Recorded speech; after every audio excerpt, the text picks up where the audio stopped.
This is The Strange Recital, a podcast about fiction which questions the nature of reality.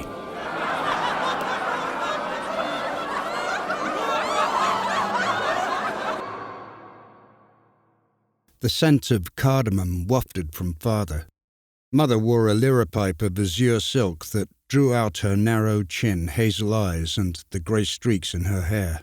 I watched father's gaze dart among the hills. Columns of smoke crept through a windless sky. "The mines," my father lamented. "They've broken out from the mines." I watched a mob army thronging over the plains from their hovels on the steppes, the swelling band feared and loathed by mother and father.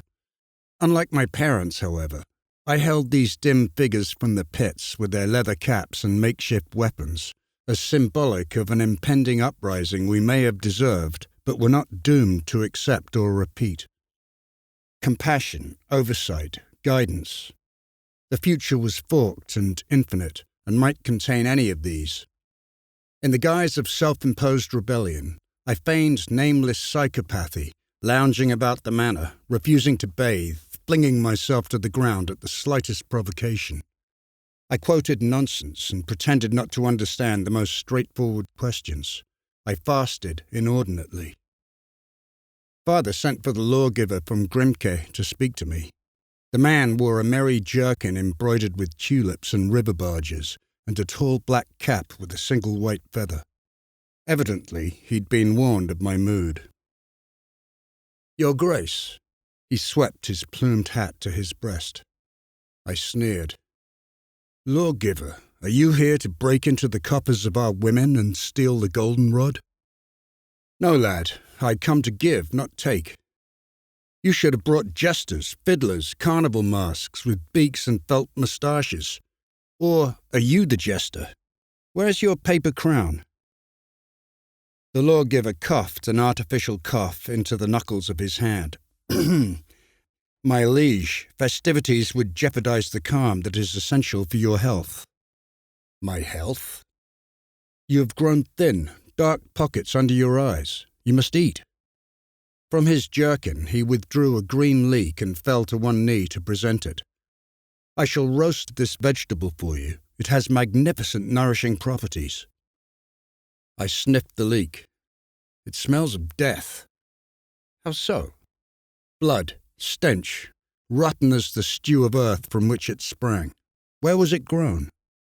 The lawgiver indicated a nearby peasant farm known for the large ash at the edge of its fields. I replied it was no wonder this harvest tasted of death. "No wonder?"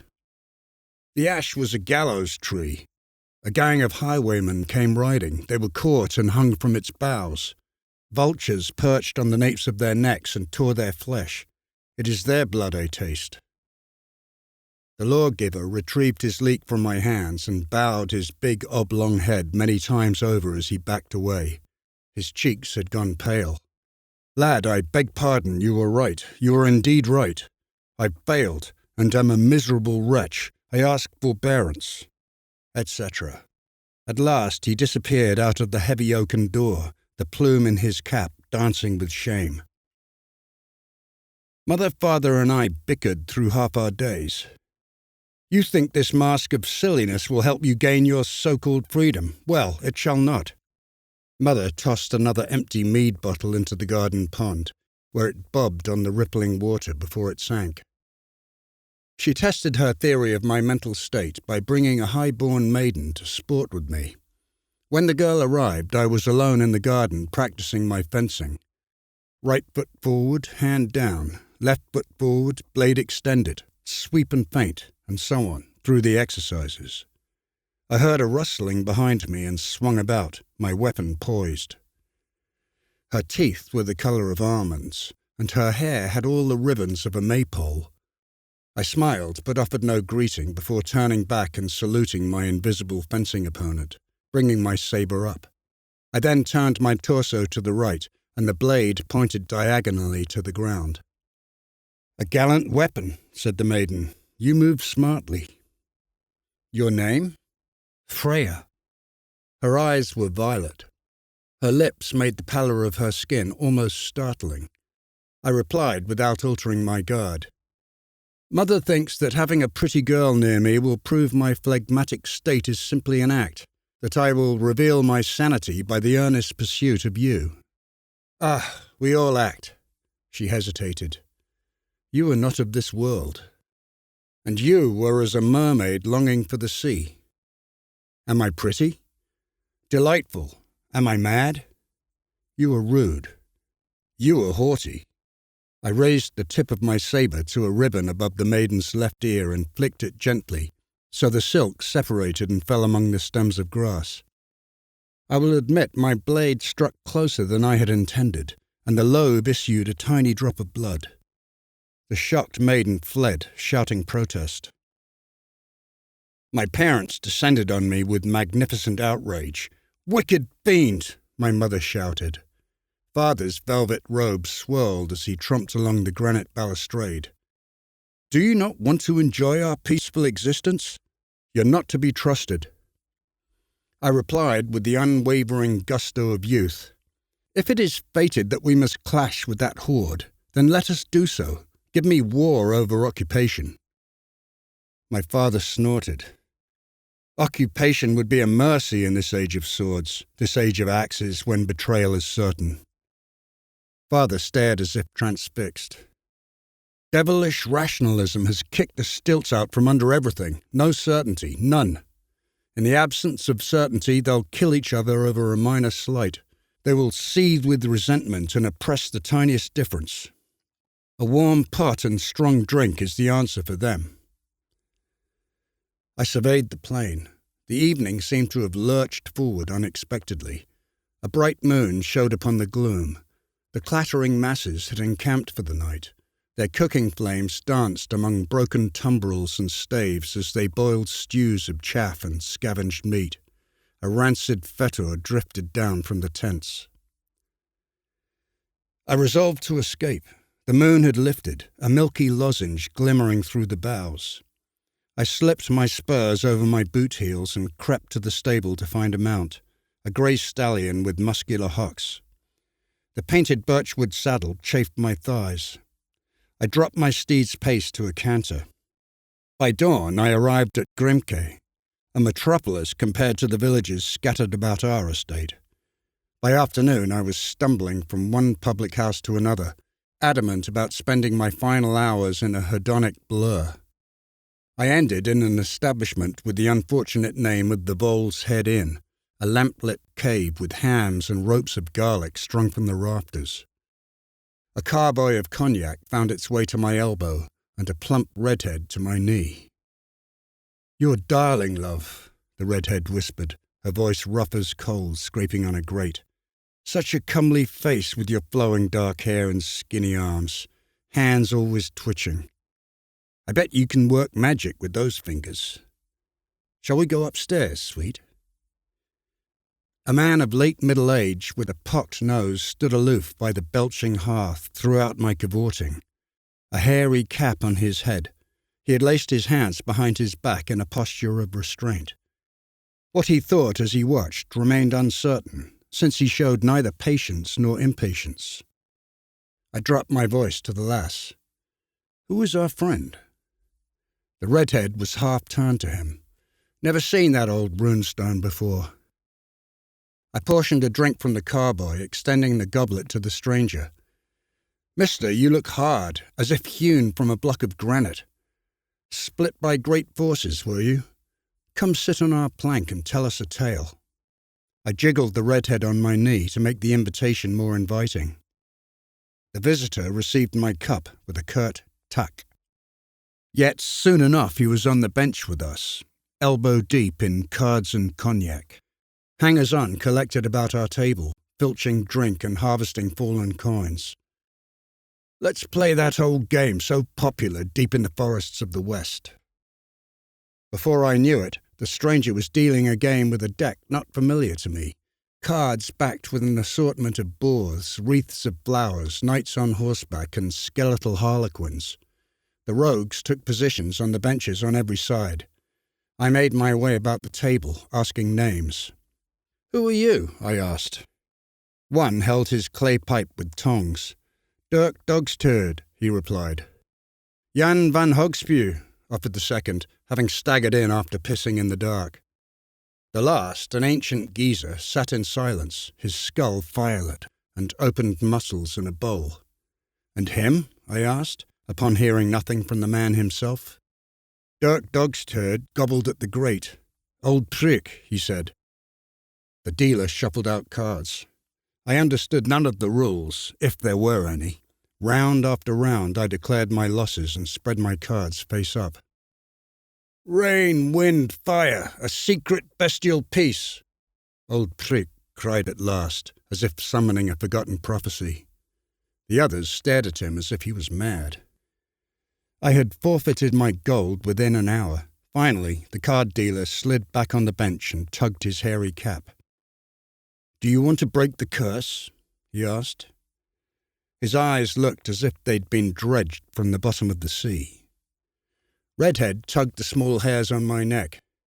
"Be still, he does not mean losing at cards," I muttered, tracing my fingers under her skirt. Her eyes fluttered, welcoming, and I pulled back my caress and turned to the visitor. My voice rose at the man, perhaps overdoing my incomprehension. "The curse?" As if at a signal, the rogues cleared from the darkened room, my coins jingling in their pockets. The dealer removed his hairy cap and produced a silver flask from deep in its folds. "There is one certain remedy against rabble." By now, Redhead had her lips very tightly set. The toes of her feet pointed under the table toward the staircase, as if readying to leap away. My heart was pounding. The thick blue tendons of my hands went taut. "And what is it, you say, that will beat back a mob?" He seemed surprised I had asked, and paused before responding. "A good memory, lad." Redhead snorted laughter. "That's your secret, old cuss. That's really your secret." A burning hearth log popped and reported like a pistol shot. Misconstruing the noise, Redhead squalled indignation. Her clogs slapped the bottoms of her heels as she disappeared up the steps alone. The card dealer cackled and sucked at his teeth. "A mob has no memory, it only acts, but an individual with a certain immortal gift could surely hold the brutes at bay." I stood and buckled my sabre to my waist. "Show me now." "Come into the hearthlight. I have the most delicious liquor, a dream of a dram summoned from 1,000 lost ages, and summoning those ages too." "Drink again," I murmured to myself. "Why all the magical drink?" The man intruded upon my thoughts. "Impossible to say.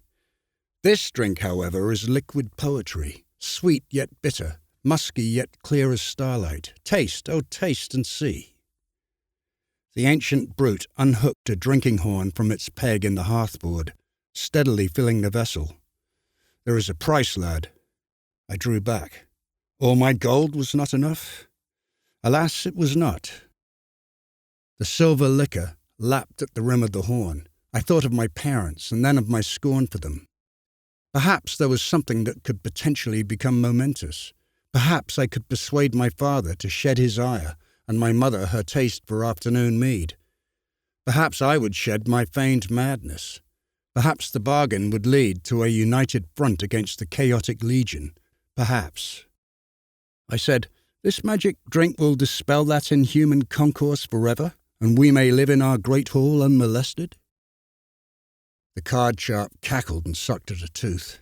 "Ever after. Straight from my well, lad, the finest liquor in heaven or on earth." "Liquor from a well," I scoffed. I had to prevent my fingers from leaping at the drink. "What is your price, mister?" "Vision." "Do not speak in riddles."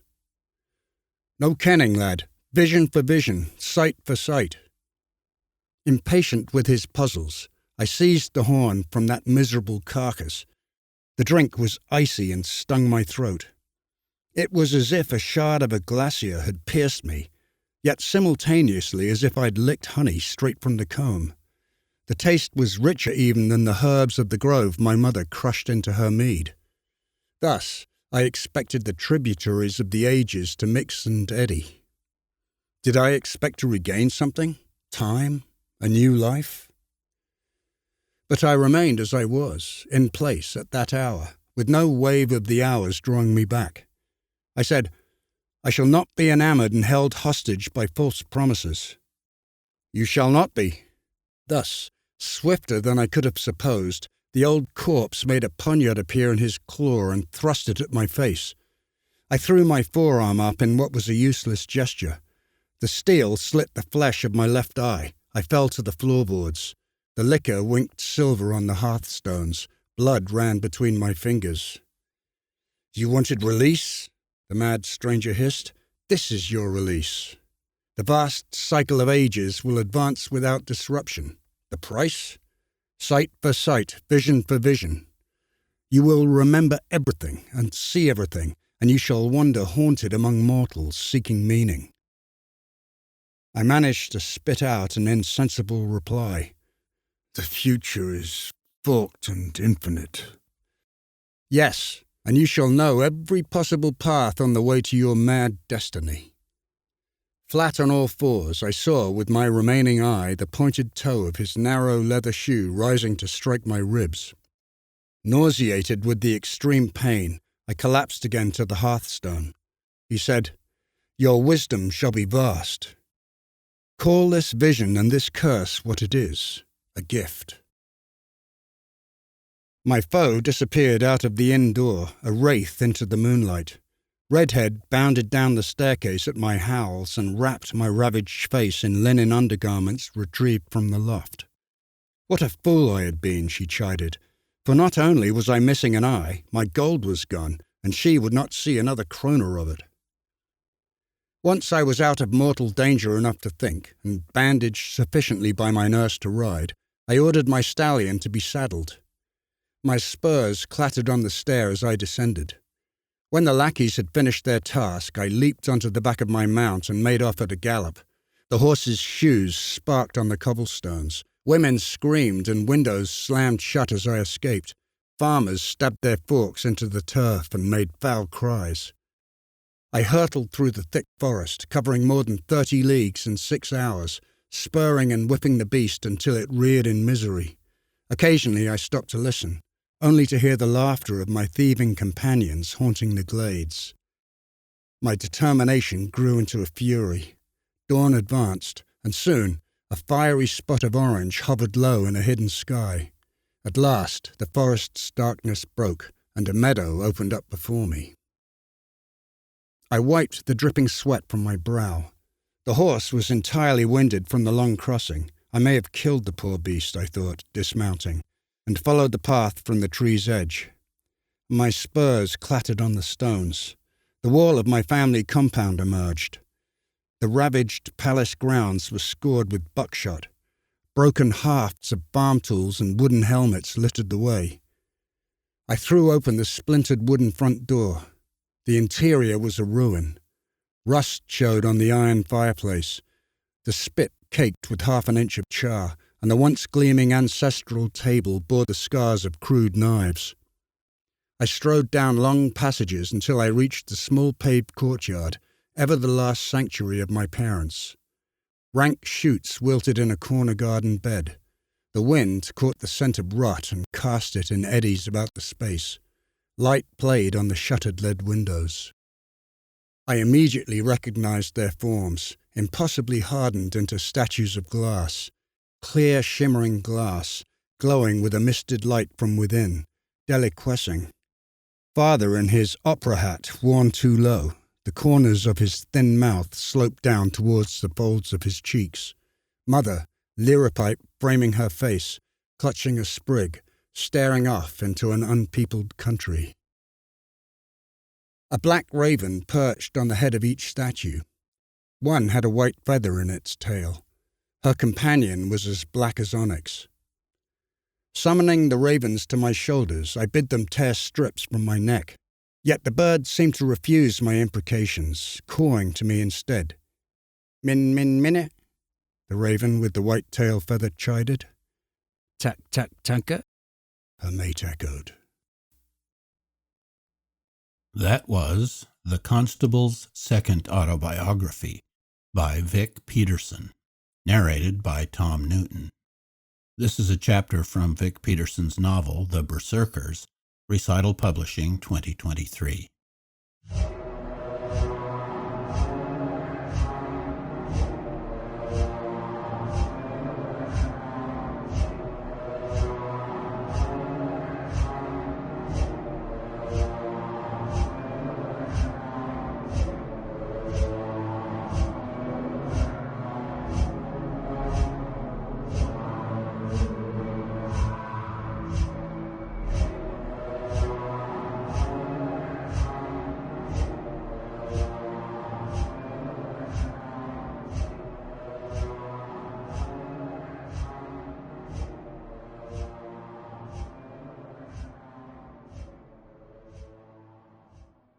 Hello, Vic.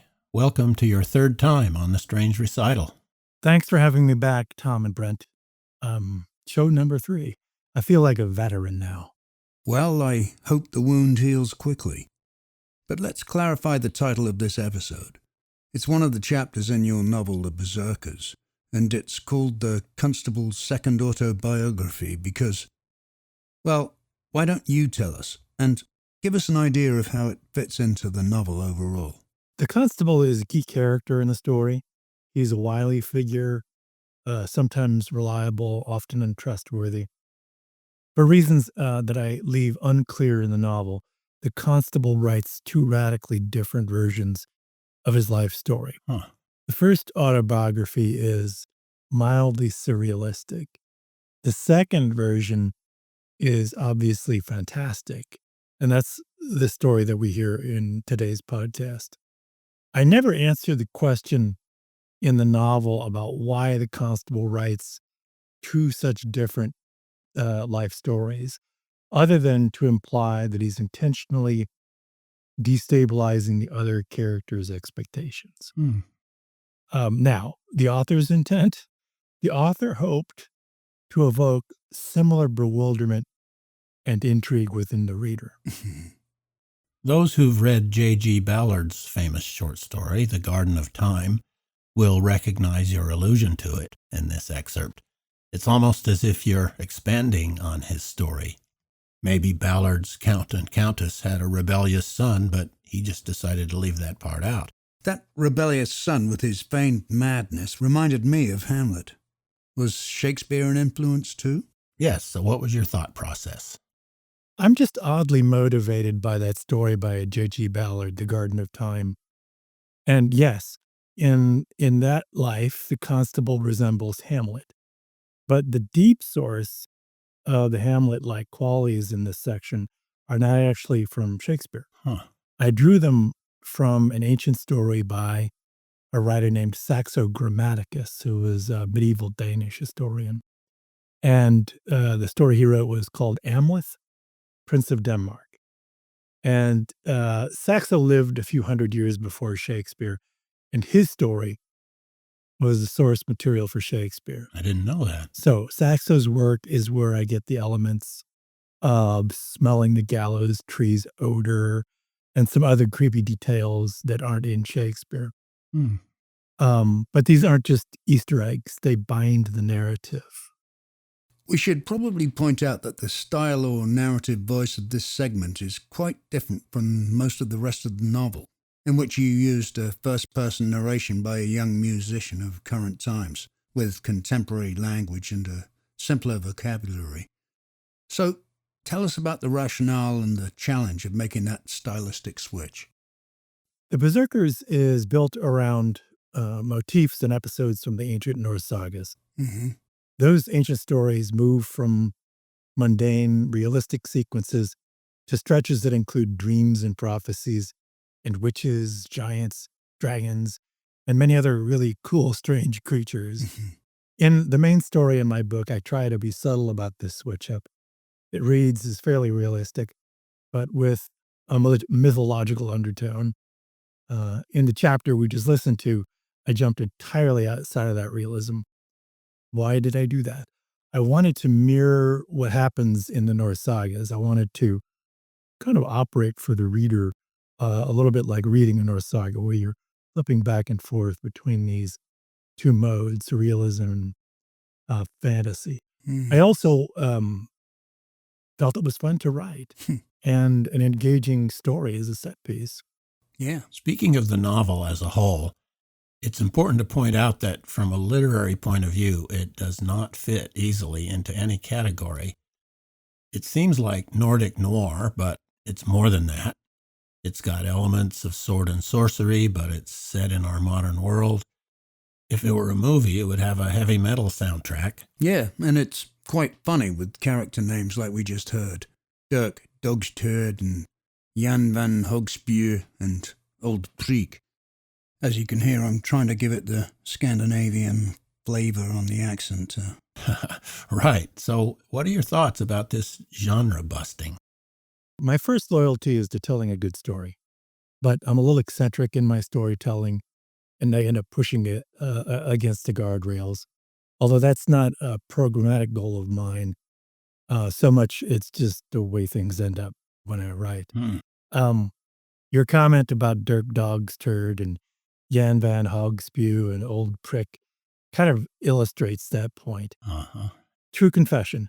For better or worse, I didn't invent those names. I picked those names up from a poem by Philip Larkin, The Card Players. So I can't claim them as original, but they fit the vibe. Yeah. And I'm not above sampling other authors' work when it could be a kind of homage.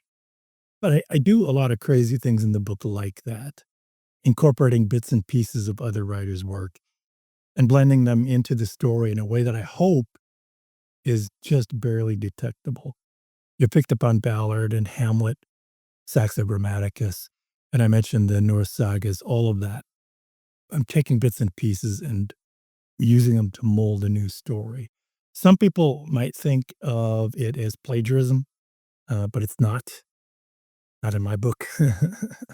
Kathy Acker did something like this. She was a radical kind of punk poet and surrealist. But she was far more radical than me in this way. She appropriated whole sections of Don Quixote and Dickens and presented them virtually as if they were her own. She even wrote a book called Hello, I'm Erica Jong. Go figure that one out, right? Yeah.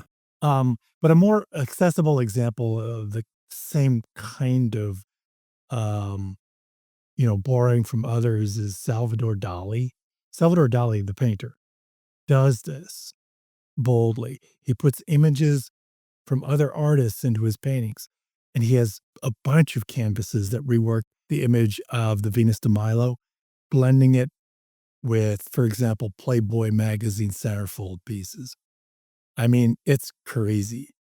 Recalling the past, combining it with something recent, and making it all feel new. I find it really inspiring. Well, back to this excerpt. Unfortunately, today's culture of relativism and outrage is captured quite well in the words of the father when he says, "Devilish rationalism has kicked the stilts out from under everything. No certainty, none. In the absence of certainty, they'll kill each other over a minor slight. They will seethe with resentment and oppress the tiniest difference." Any thoughts about that? Yeah, that was aimed at the present moment. Mm. Modern democracy is a child of Enlightenment rationalism. Mm-hmm. Modern democracy replaced the certainty of a king with the ambiguity and challenge of a shared civic responsibility. Many people despise the loss of that certainty, especially when it doesn't spin in their favor. However, I wouldn't read that section of the story as an allegory. It's unclear where the character, that is, the Count, who says those lines, falls in the spectrum. Mm-hmm. He's an aristocrat watching a mob approaching. But I wanted to echo the mood of our times. To point back to something you said earlier, as Hamlet says, to hold a mirror up to nature. For our listeners, more information about the Berserkers can be found at recitalpublishing.com. We're the publishers of the ebook edition only, and I want to announce that as of this month, it is available not only in Kindle format, but in all other ebook formats from a wide variety of ebook vendors. Any new projects in the works, Vic? I'm working on a novella that retells the folktale of Rumpelstiltskin from Rumpelstiltskin's perspective. Well, great. We look forward to what comes next. Our time's up, so thanks for joining us, Vic. Yeah, thank you. Thanks again. The Strange Recital is so awesome. Well, literature seems to overlap reality. Now I have to go and clean up after Dirk Dog's turd. Have fun. I will. It's what I do.